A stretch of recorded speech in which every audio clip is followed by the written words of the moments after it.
Today we're gonna go over the Recon Pro features, and I'm gonna show a very simple workflow that I use when working with Recon Pro. And hopefully by looking at my workflow, you can also look at your own workflow. And the key feature for it is going to be corpus reuse. And that's because if you don't reuse your corpus, you're gonna have to wait multiple hours to go back to properties that you already broke within the first few seconds. And so if you're working locally, corpus reuse is gonna be key. Whereas if you're working in the cloud, corpus reuse becomes a little less necessary simply because you work on different time frames. But it can also be a cornerstone of efficiency. So if you want to follow along, we're gonna go through the first example, and toward the end of the workshop I'll talk to you about a real use case, but this is gonna be more of a simple example. The simplest way to get started with invariant testing is with our Create Chimera app. The reason is very simple. Through the work of multiple people, me, Antonio, Nicanor, and Lawrence, we fundamentally built a template that allows you to connect your invariant test with your Foundry code. And for that reason, this is really the best place to start. So that's what I'm gonna do. I'm just gonna clone the repo. You could also use this as a template if it's more convenient for you, but that's how I do it. I just go on my work folder and then I git clone the repo, and I'll call it Recon Fuzz Demo. And for the sake of the workflow, I'm gonna be using Recon Pro, which I have access at getrecon.xyz. If you wanna talk about Recon Pro, we have a pro page. You can just click Get Recon Pro and then schedule a demo to talk to me.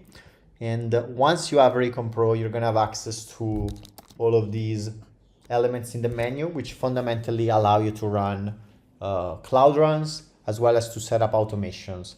And so the first thing we wanna do with any fuzzing engagement is to get to feedback. So I'm just gonna cd into Recon Fuzz.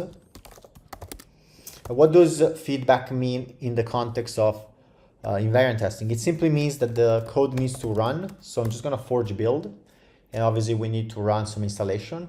And because of our template connects Foundry with Medusa and Echidna, which means that once we can compile our code with Foundry, we know that it's gonna compile with Medusa. But to make sure that we actually have this type of feedback, I'm gonna use Medusa Fuzz to verify that that's the case. And then I'm gonna open my code base on Visual Studio Code.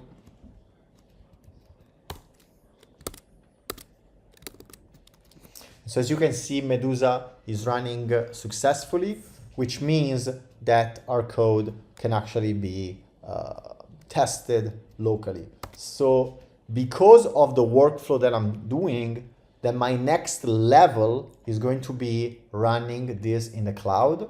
And so the way I'm gonna set that up is I'm gonna go on GitHub, and then I'm gonna create a new repository.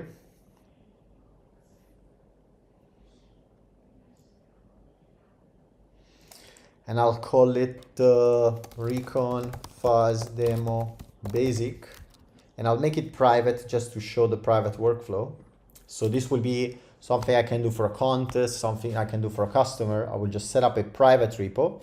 I'm gonna grab this command down here. I'm gonna rm my remote via git remote rm origin so that I remove the previous one, and then I'm gonna add the new one and then push it. That way I'm gonna have my code in GitHub.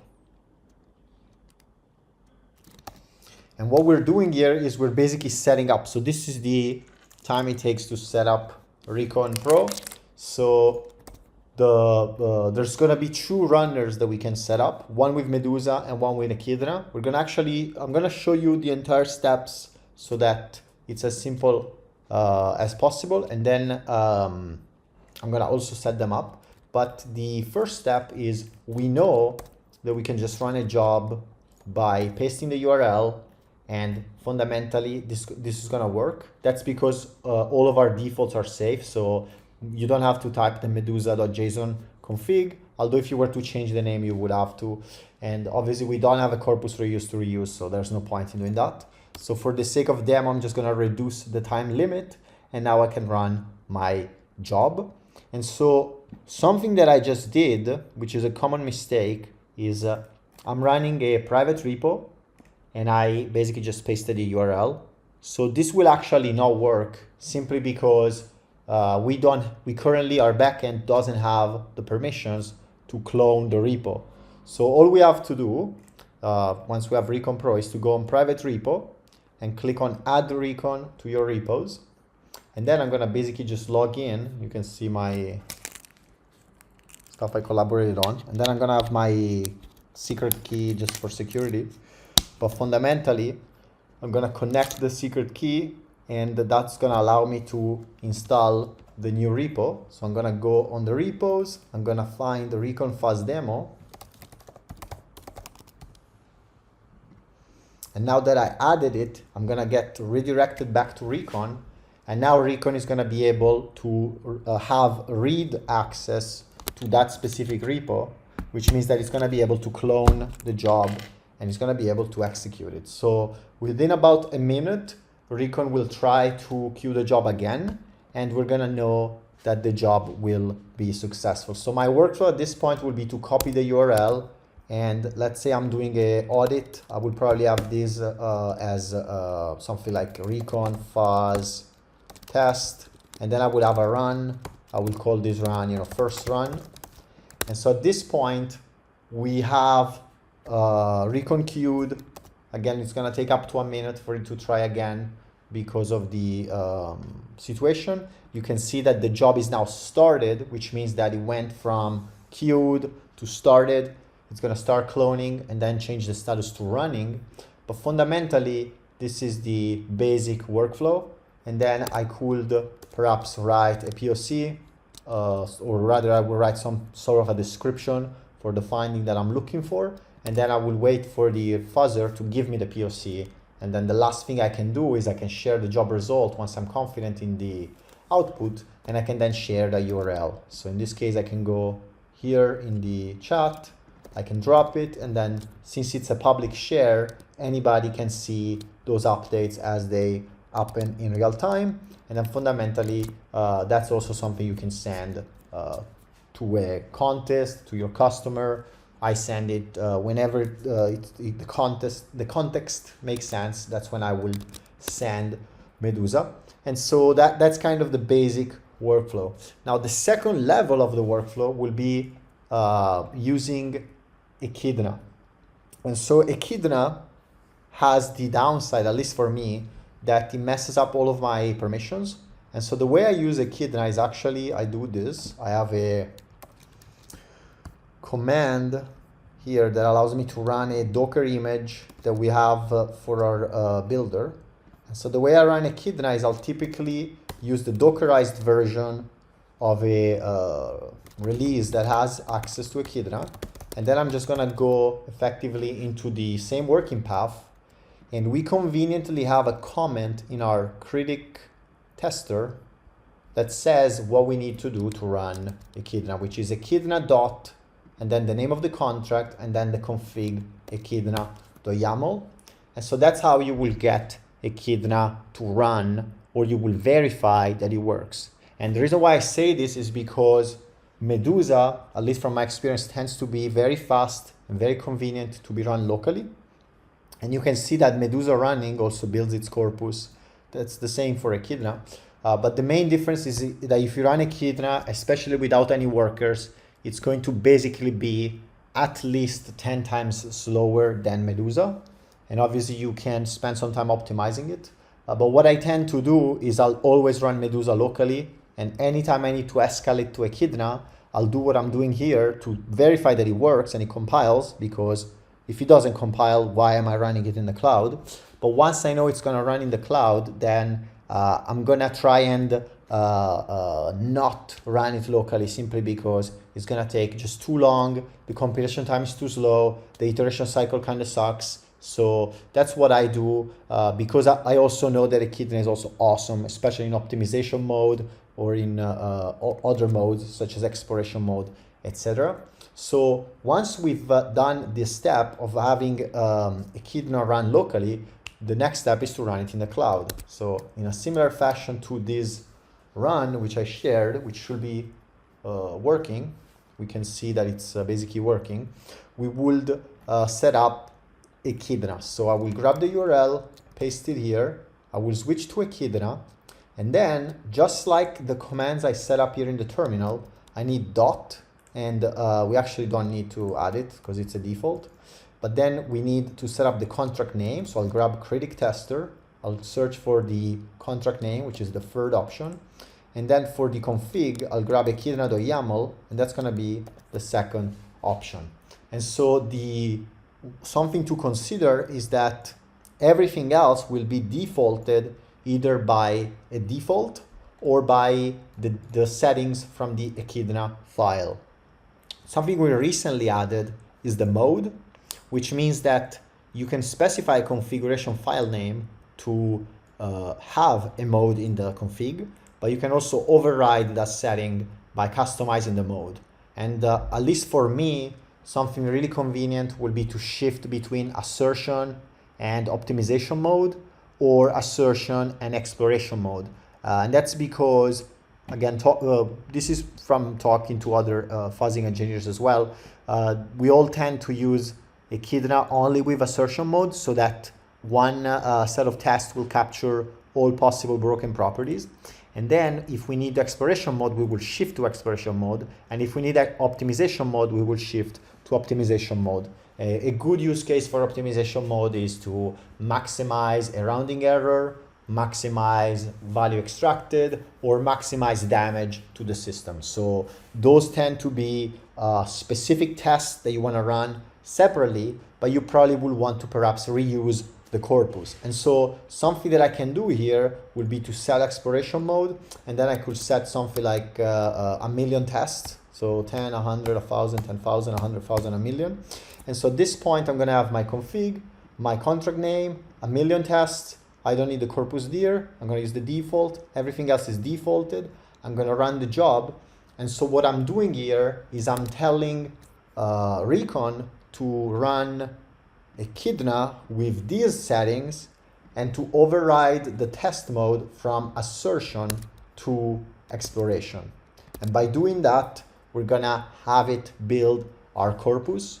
This is not necessary, but it's also something that can be useful, especially if you're working with a complex code base. So if I can just hint at some of the stuff I've done recently on the Euler contest, you can see the amount of tests and runners that I run is pretty extensive. And so when your average run is 2 days, then you're going to actually feel the utility of having corpus reuse, where you can have a run for 2 days as you're building your tests and setting them up, and then you can basically grab those tests and fundamentally you can skip those 2 days. And so that's the main use case. And in this context, I'm going to show this main use case in a slightly different way, where we're going to be running Echidna. First of all, we'll check that it works, etc. But once we got Echidna going, we have to acknowledge the fact that this setup, it's not great, right? It takes a few minutes. And so that's why we introduce recipes as a means to save those settings. And so what I'm going to do is, once this run is done, I'm going to set up a recipe that is going to reuse the corpus as well as all of the settings. And then I'm going to set it up to run on PR, which means that as my tester grows, as my work changes, I will now know that every time I push to GitHub, I'm going to have a job automatically run that reuses the corpus, and that is in assertion mode. Obviously, it's not going to be in exploration mode, but that way I'm creating a workflow that goes from the minimum amount of manual work that I have to do, because obviously I have to verify that the code works. I have to write my properties. My understanding of the system is growing just as much as the code is growing. And then once that's done, I can leverage all of the automations to make it so that I don't have to spend a lot of time with the configuration. So in a minute or so, we can see the job is running. In a minute or so, the logs are gonna start. Because of the fact that we have a very simple code base and our runners are fairly optimized with multiple workers, I would expect these million tests to be done extremely fast. So what I'm gonna do is I'm gonna show the most realistic process, which is that I have my run here, I have my logs, and I'm gonna share the logs so you can see how fast they go on your own machine as well.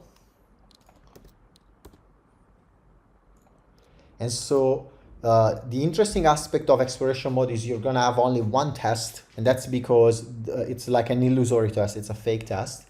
And so the run is going, and we're gonna let it cook. And then I'm gonna do what I suggest to all of our customers when they're setting up their automation, which is that I'm going to go in the recipes page.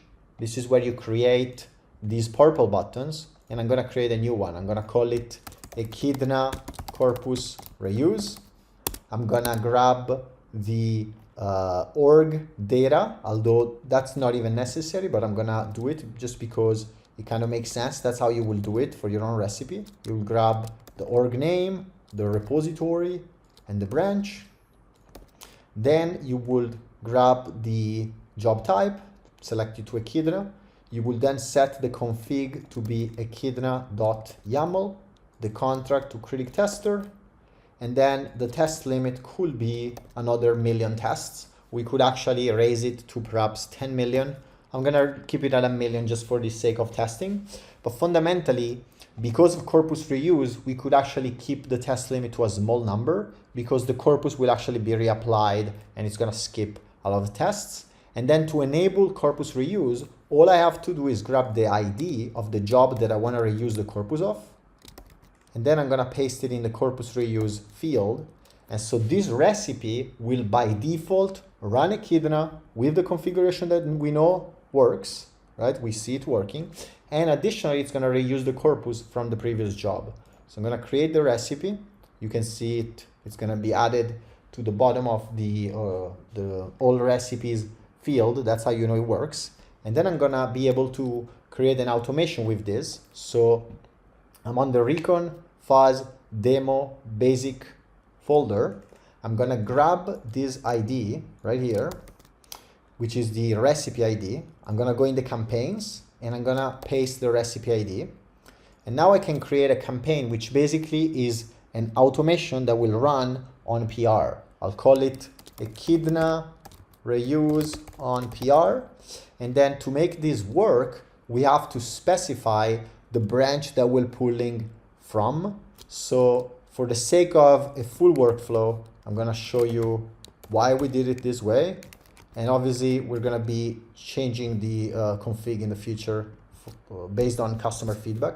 But this is kind of the idea behind it, is that you would git checkout -b fit invariant tests. This is how all of our customer job works. We don't push to main ever. We always push from our own branch. And so we will say something like initial commit,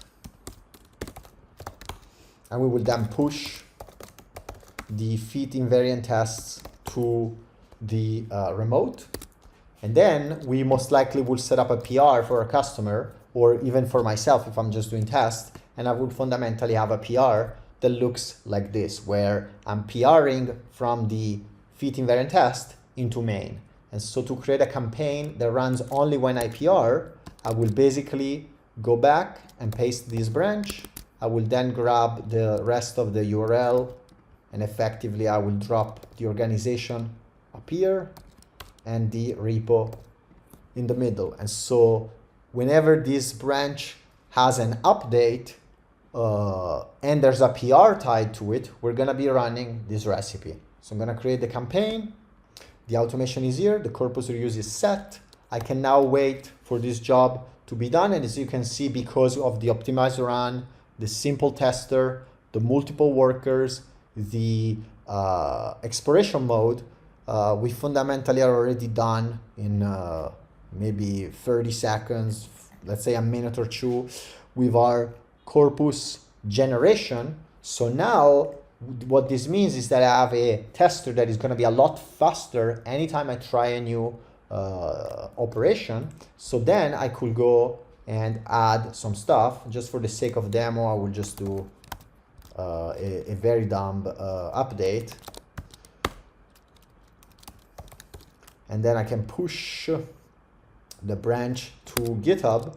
And by doing that, I'm going to be having a webhook that sends an update to Recon, which tells it to create a new job with the recipe that we specified. And this job will be reusing the previous corpus, which means that now we set up an automation that not only will run Echidna, which can be tedious, especially if you have multiple config or you need to run multiple aspects, but it's also going to reuse the corpus from a previous run, which means that this new run is going to be faster and it's going to give us feedback at a faster pace.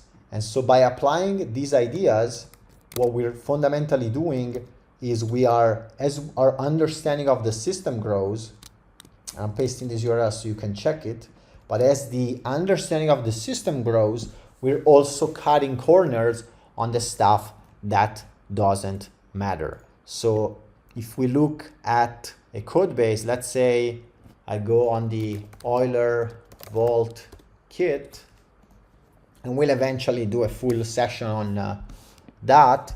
But fundamentally, if we go and we look at something like the Euler Vault kit, and we look at the invariant tests, we will fundamentally see, and these are the invariants, and then we have the handlers, but we will most likely see that it takes, at least from me actually running this, it can take up to 2 days, 3 days, even longer to get to complete coverage. And so if I had a theory on one of these functions, let's say I want to check if the enable collateral can be denied, and so I want to have a check that this can never be failure, although obviously we know that this could actually happen due to status checks. So this is just an example, but let's say I want to do that check. If it takes me 3 days to get to coverage, I'm screwed. Every single time I make a change, I now have to wait 3 days. Whereas if I use this workflow, now my corpus will carry me into the future tests. And that's also because those new tests are going to be the new coverage that is missing. So everything else will be a given. Every other sequence will be replayed, provided that I'm not changing something radical about the tester. And by doing that, I'm going to be saving time in a exponential way. And so we can see here in the job that I shared, you should see that what's going to happen once it starts running is that it will tell you that it's reusing sequences from the corpus, which means that our number of tests will not need to grow for the coverage to actually grow. And so the baby, the toy example shows you this idea, but once you set yourself up in this way, where fundamentally all of the work that you're doing is helping you do better work in the future, now you're going to be in a much better position. And so long as you use Medusa 0.1.3, which is the latest release available on the Critic GitHub, Medusa will also validate the corpus that it can run, which means that the example that I showed you of reusing corpus for something massive like the Euler contest, or for something as simple as what I showed you, also applies to your local workflow. So something that you want to be mindful of is that as you're running Medusa locally, you are increasing effectively the amount of tests that you automatically apply. And so what's going to happen with that is that over time, this will compound, provided that you don't create a drastic change to those tests. And so what tends to happen, at least from my experience, is that let's say your first version of your tester is crap. You're going to write, in this case, this is actually pretty interesting, but let's say your first version looks like this, where there's no try catch, there's nothing else. And then over time, you're gonna add the try catch, you're gonna add the before after. And so what tends to happen if you only have this base version is that perhaps your new corpus will cause reverts basically. When you reapply the corpus, it's just gonna cause a bunch of reverts, which means that your corpus health or the amount of sequences that can actually be replayed is not gonna be 100%. So you're gonna lose some of those, but at the same time, yeah, I mean, you're in that case, you're gonna have to start effectively from scratch. Whereas what you will do with something like Recon, where you basically set yourself up, is you would separate the quote unquote short run from the long runs. As in, let's say I'm working throughout the day, I'm gonna only be able to do short runs because, you know, I'm working, I'm doing changes all the time. And then let's say it's the end of my work day, I'm gonna queue a run. I literally will Google hours until 8 a.m. tomorrow. And I'll basically ask Google the amount of hours that I have to run the fuzzer. And I'll have the fuzzer run for me. And then I'm gonna corpus reuse that. And through Recon, this is something you can do if you're working on the eBTC Zap contest, which is ongoing right now. You can literally just click download corpus to download all of the corpus to for your own advantage. But that's kind of the workflow that I will do, where if I know that I'm literally against the clock, especially on a contest, then one of my goals is to generate corpus that can be useful. So generate as much exploratory corpus as I can. And then the other aspect is going to be tied to having tests that help me find what I'm looking for. So it's about finding those edge cases and find those declarative properties that I'm looking for. And so hopefully by kind of showing you this basic example and showing you the features that come with Recon Pro, you can think about how you would use them yourself in order to find bugs. And so fundamentally, by mixing the ability to run jobs on the cloud, running jobs locally to get quick feedback, and then reuse the corpus, you can make it so that things that will take you a month can take you a week, simply because, yes, you still have to pay the price for reaching coverage initially, but you don't have to repay that price multiple times. So my advice for a local workflow, this is something you should try if you don't have access to the cloud solution, because obviously my solution is I go on the README, I save the name of the job, and then I just clone that anytime I need the old corpus. Whereas your solution as a local version could be something like having Medusa old one and basically have a set of branches where you store your previous corpus so that over time you can reuse it and switch it up in case you need it. So on a local environment, you will most likely want to have a coding convention that allows you to switch around the corpus, whereas when using Recon Pro, you would effectively pin the latest, highest coverage, highest results job that is available. And then anytime you need to start a new change or start a new exploration, that's where you will go. So in our context of a CI/CD setup, we would always go back to the PR, and any person, rational person, would always go from this job so that they can always get the latest corpus and they can always get the latest coverage. So they don't have to spend, in this case, it's just a few minutes, but in another example, it could be multiple days, if not weeks. They really don't have to spend that time simply because they can start with a more advanced corpus. And so this is this simple idea has massive implications in your workflow. And so as you mature as a fuzzing engineer, you want to think about how you replay that corpus, how you maintain that high coverage, because otherwise you will eventually get to the same coverage, but you're simply not going to be able to meet those deadlines, and you're going to actually fall into a fallacy, which would be a fallacy of thinking that you tested something when in reality you didn't. And so if I can kind of wrap up our presentation, I'm going to get to the questions in a moment, but my question to you as a fuzzing engineer is how far does these invariants get you in terms of coverage? Do you know how many days do you need to run this in order to get to that level? And I will challenge you to be able to reach a high coverage in a few hours, which is what most, let's say, security researchers, most, solo researchers are able to do. So from my experience, it will take you multiple days, if not weeks, to reach extremely high coverage on this type of tester. And so when you get to those time amounts or those time dimensions, corpus reuse becomes the most important thing. And we've already had a similar experience with Curvens. Perhaps next week we'll show you the finding I found and also talk about the coverage for their finding. But fundamentally, corpus reuse, writing a great test suite is always going to be the number one challenge. One day, thanks to the advance in the technology and through our work, writing the handlers will be free. One day, when the technology is advanced enough, these are going to be the handlers that you write. And you're going to only focus on writing good properties.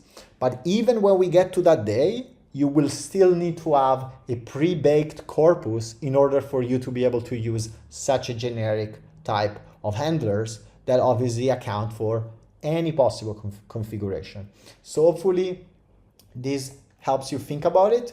And if you instead want to take your product to the next level, you can schedule a call with me at getrecon.xyz/pro, and we can do a live demo and I can show you how to use this professionally. So today we got a couple of questions. We got on Echidna corpus reuse. What is happening under the hood? Is corpus copied into new project folder? So I'm going to talk about how it works in Recon, but fundamentally this is also how it works with Echidna. Echidna is slightly different than Medusa, simply because what it does is it stores everything in a TXT instead of although as you can see this is JSON. So it's fundamentally just more of a raw variant on how Medusa does it, where Medusa gives you the feeling that it's a bit more polished, but it fundamentally is the same thing, where Echidna will recursively parse all of its folder, and then from that folder it's going to find all of the sequences that it used, and through using those sequences it's going to effectively skip on a bunch of work. So if I want to demonstrate this fully, I'm going to go on the shares page for the job that has the corpus, and I'm going to grab it. I'm going to drop the Echidna folder here. It's called Echidna 8 for now. And then I'm going to delete the other Echidna and paste my Echidna. So this is what I will do on a day-to-day basis. So there's multiple things to look at. The first thing you want to look at is, because of how corpus reuse works with Recon and how it works for us, we have two different coverage reports. If you spend enough time, or maybe you already noticed, this is actually a Unix timestamp. So this is just the time that the run was going, as far as I can tell. It's just the timestamp in seconds, right? It's just a GMT or a UTC timestamp. So that's something to keep in mind. But what does that mean? That means that your corpus, when we downloaded it, will have the work done by one runner and then the work done by a second runner. And so what Echidna does is it will check these transaction sequence, it will replay them, and through replaying them, it's going to figure out the amount of coverage that it can reach. And so instead of needing to start from a sequence of 0 findings and 0 calls, it will start from these sequences, which Echidna knows will help it reach a higher coverage. So fundamentally, all you're doing is you're basically saving your state in the previous corpus, and then you're re-giving that state as if it was a pause state, like a video game. You can resume back to that position so that the new echidna run can resume back from the good position instead of having to start from 0. So what that means is that everything that it already knows, it's going to know again and it's going to retry. And then everything that it doesn't know, it's going to be as inefficient as if it was starting from scratch. So it's not a substitute for finding new stuff. It's just a way to catch you up on the stuff that you already know instead of having to repeat. So if we look at a classic example of work we did with the eBTC protocol, there are bugs that Medusa would require 2 hours to find every time. So reliably, we had a rounding error of a one-way rounding error due to bad data distribution, and it will take 1 to 2 hours to find this. So we will always know that any run below 1 hour will never catch the bug. Every run above the 2 hours would always catch the bugs. And so when you're in that scenario without corpus reuse, that means that if you want to go back to what you already know, you're forced to run the fuzzer for 2 hours. And if you want to find even more, you're going to have to run it for longer. Whereas if you have corpus reuse, it means that whatever you know is going to be found within a few minutes. Typically shrinking, from my experience, shrinking on eBTC will still take 20 minutes. And so the first 20 minutes will be replaying the corpus with shrinking because it still takes a while. And then after those 20 minutes, everything after that will be new stuff. So that's how you want to see it. You want to see it as a save state, as a way to replay that aspect. And then corpus loading can take significant time. Are we using replay method or an echidna start or some mods? We don't have a customization on how corpus is used. If you have notes on that, we're very interested. From my experience though, we have yet to run into any particular delay or limitation. And the main reason why we started doing corpus reuse was to make it so that our fork test will be a lot more efficient. And what we found is that if it will take, let's say, 1 million or 10 million tests to reach a specific property, we found that we will be able to find it within 10,000 tests. So even though there is maybe some overhead, from our experience, it was not particularly noticeable. Also because the machines we use at Recon are massively overpowered. So they're 16 CPUs machines, 32 gigabyte in memory. So we're never close to the maximum amount. There's always a lot of room for resources. So that may also be why we don't feel that. But if you do have a suggestion, I'm very interested in that. Renzo asks, not sure if you touch on this, for a local setup, when will be the best time to generate the reference corpus?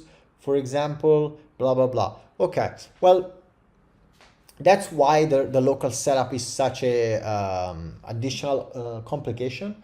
I guess the way you will do it locally is you will run the machine at night and then you go to bed and then you wake up the day after. So that's how I think I will do it. I mean, especially if you have a separate office or something, so you don't sleep with the machine running, because, you know, you're going to have to fight your curiosity of wanting to check if you found something. So, but assuming you have a decent setup, that's how I will do it. And then in terms of what change to the code, what you'll find is that anytime you rename the functions, that's when you're going to lose a lot of corpus. And another aspect is anytime you start adding weird assertions in the middle or weird requires. So anytime you start doing kind of destructive work, you will lose a good chunk of your corpus health. Whereas anytime you just add more loggers, you add new properties, then your corpus will basically be intact and you're going to have a massive benefit from that. So it's kind of a, it really depends on how deep you went in a code base. And when you're building a code base, it also depends how deep you went in refactorings. But that said, it still saves you time anyway. So my 2 cents are to be mindful that that's something that is happening, and then find a way to ensure that you don't have to restart every time. So I wouldn't worry too much past that. But you basically, the question you want to answer for yourself is, how do I not wait another week anytime I make a change? And that's where, because that's where all of the big issues are, which is a bit tougher to solve locally. So my only advice will be to have to not git ignore your corpus and instead save it to source control, so that at least you're saving something locally. You're not gonna have to always start, for 7 days every time you have to operate. Yeah, so what makes Corpus unusable? As we said, the foundational aspects of Corpus being unusable. I mean, what is Corpus again? It's just a sequence of calls.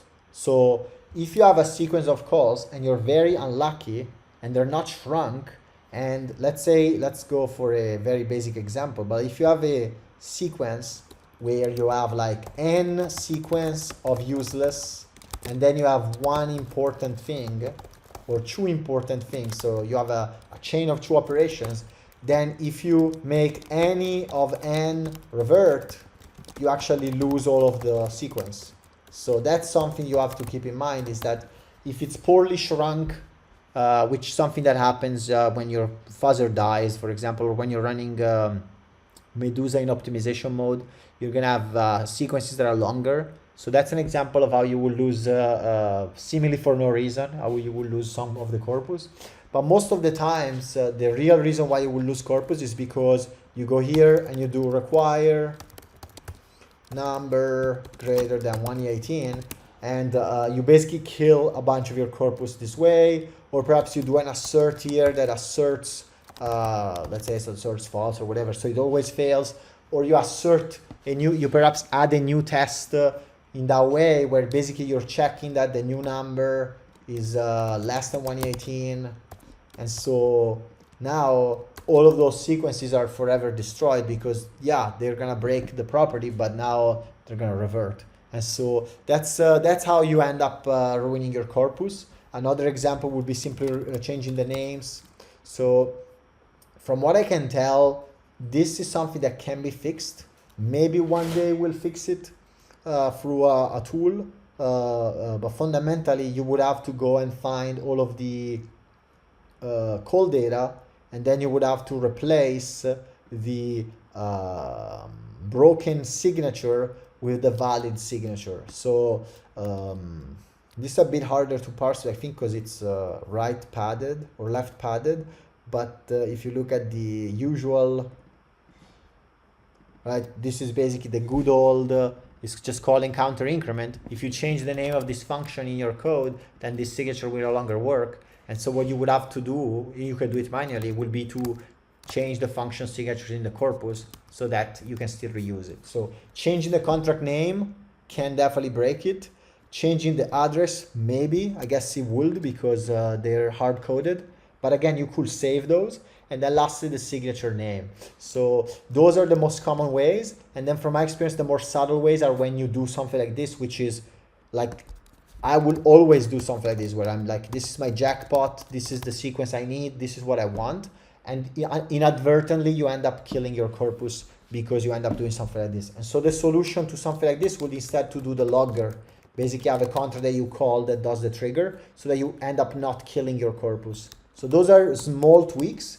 They really depend on if you need to maintain the code versus finding a bug, but it's something to keep in mind, is that's how you would end up breaking your corpus. So the biggest advice though is don't be afraid of ruining it and losing the corpus. Instead, make sure that you have a copy.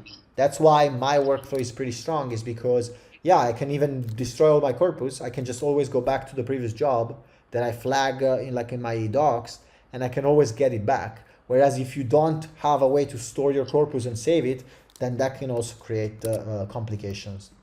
And so hopefully that shows you the high level ideas of how to go from just running the fuzzer to being more deliberate. And then over time, you'll basically experience how it goes. And so this is also why, from my perspective, a little bit of clamping as of today, it's fundamentally necessary. You just need to add a little bit of clamping just so that you can get to coverage faster. Because especially if you're working locally, you're not gonna have the luxury of having all the generic handlers. You just can't. You just can't do it unless you have a setup that allows you to. So that's it from my end. If you guys have any other quick question, feel free to drop it in the chat, Otherwise, great chatting with you and have an amazing rest of your day.